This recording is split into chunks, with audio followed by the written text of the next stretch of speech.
pretty interesting turn of events here, right? Now, I just want to kind of point out to everyone watching that the amount of brothers that were involved in this. Now, this is where Benjamin has just been born. Rachel's has just previously died. And Benjamin's just been born. He's still a baby, but I think Joseph is 17 at this moment. And all the other brothers older than him, right? They are not all in this group. So not all of them are there. Levi, remember, Jubilees 32 tells us at this point, Levi had already been given the priesthood from Jacob. So he's in Bethel, where they went and passed the priesthood to him. And it says in, I think it's Deuteronomy or Jubilees 32:10 that Levi ministered the priesthood at Bethel there for his brothers. So he was not involved in this group, and he's not near Shechem in these fields pasturing these flocks. In fact, the Testament of 12 Patriarchs give us a lot more insight to the brothers that were there. And it looks to be that there were 6 or 7 of them there, including Reuben, Judah, Simeon, Gad, and I want to say Zebulon.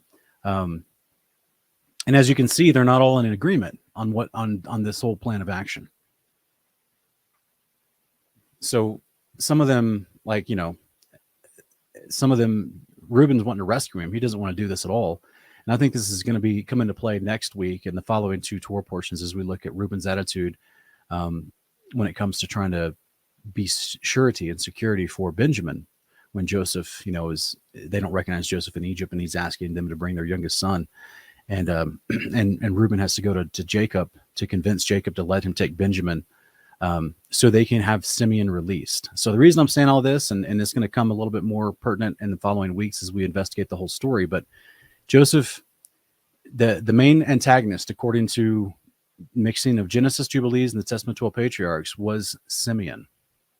He seemed to be the main antagonist. That's why Simeon is the one that is held by Joseph in Egypt for that entire time that he's having him go back and forth and bring different things, that whole event that we're going to read out. So it seems as Simeon was the main antagonist, and Simeon repents of this later, but that's why Joseph holds him in custody, so to speak, for like a year, because he seemed to be the main one to instigate this whole affair. While it seems as if Judah was not, and in what we just read, Judah was not liking he didn't like the plan overall, but he didn't know how to stand up to his brothers.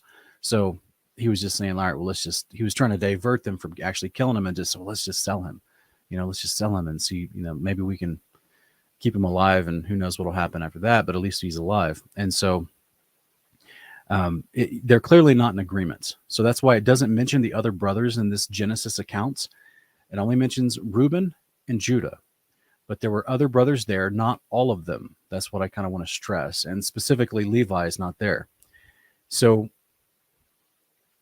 if you compare the parallel testimony accounts of Jubilees and the testimony of 12 Patriarchs, you start to see that who was actually involved and how they felt about it, and how they felt later, and they repented, they talk about it, and how it was such a big deal in their family, and how they felt guilty for 20 years. And it was a big deal for all of them. It affected all of them to a degree, for sure.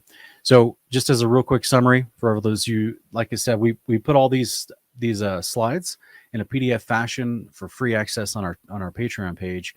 That link is in the video description if you guys want to download these every week, if you want to study them throughout the week, or if you just want to have them for the future, because we go through the Torah cycle throughout the year. You're welcome to do that, and you can download them for free from that link below. Genesis 37, this is just a quick summary of what we read. Joseph informed his father, Jacob, of his brother's bad behavior while tending the flocks. And real quick, guys, that's actually... that bad report is mentioned in the Testimony of 12 Patriarchs, and I believe, also in Jubilees. And that bad testimony, actually, I put the notes down here. That's in the Testament of Gad, chapter 1. That's where that bad testimony was. And what it was some of the brothers, I think it was Gad and Simeon, they were actually taking some of the flock and eating them while they were out on the field.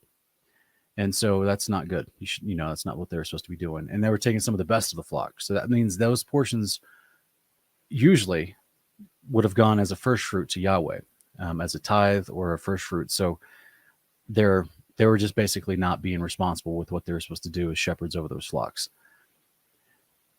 So it says here, Jacob informed his father, or Joseph informed his father Jacob of the brothers' bad behavior while tending the flocks. In his older age, Jacob loved Joseph more than the other brothers and gave him a multicolored coat. Joseph's brothers began to hate him and could not speak kindly to him. And Joseph had a dream that his whole family bowed down to him, angering his father and brothers. Jacob sent Joseph again to check on his brothers tending the flocks, and the brothers put Joseph in a well, intending to kill him. Reuben intended to save Joseph when he returned, but didn't get the chance. Judah offered to sell him instead of killing him, and they sold him to the Midianite traders passing through.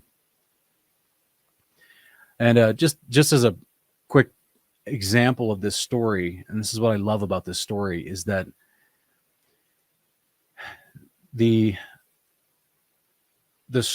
brothers themselves, they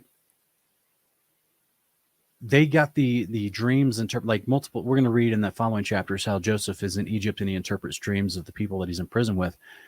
He interprets his own dream right here. So how interesting.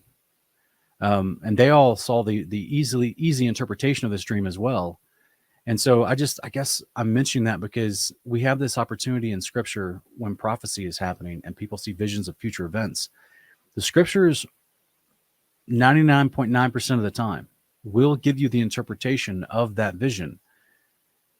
I mean, there's multiple examples of this in the Scriptures. It tells you what the vision was about. That's why they're even introducing the prophecy to you for the most part. There's clues or there's blatant explanation in the actual passage that will tell you, like, this is what it was about. This is what it was. This is what this referenced. This is what this symbolized. We get that in the angel in Revelation. He's directly telling John, okay, so when you saw this, this is what this means. And when you saw that, that's what this means. So the reason I say that is because this requires what we're always talking about here on Kingdom and Context. This requires context. This requires reading the fullness of the passages or the entire chapter or the book sometimes to get the fullness of the context when you run into a troubling passage. This is how you can cross-reference verses from different chapters in the same book and find out, okay, that's what he was talking about. Because the reason I'm saying that, in addition to helping you have a way to understand Scripture easier, is in these chapters we're going to read today, you're going to start to realize that they're not synchronized as far as the chronology. Okay, so these things kind of jump back and forth. And a lot of people get confused when they try to put them chronological, but the Hebrew writers didn't always write like that. They would mention things, explain something from a different viewpoint, and then take an entire extra chapter to go and explain something different that was happening in the same time period as that. And I shouldn't even say it's Hebrew writers, because even modern novelists do the same thing. It's a plot device in a lot of modern books, is that and we see this portrayed in movies, and they use this to draw a point or to draw attention to the denouement of the story. So this is just something that we have to keep in mind as a part of our reading skills. When we're reading the Scripture, we don't abandon our reading skills, the normal ones that we use, the normal ways of processing and looking for information, like we watch a movie that has multiple characters involved. And sometimes the camera's focusing on another character over here for a while, and the events that he's going through are happening at the same time, these other things that they already showed you. So this is where we just have to keep this in mind and look for those clues in the passages.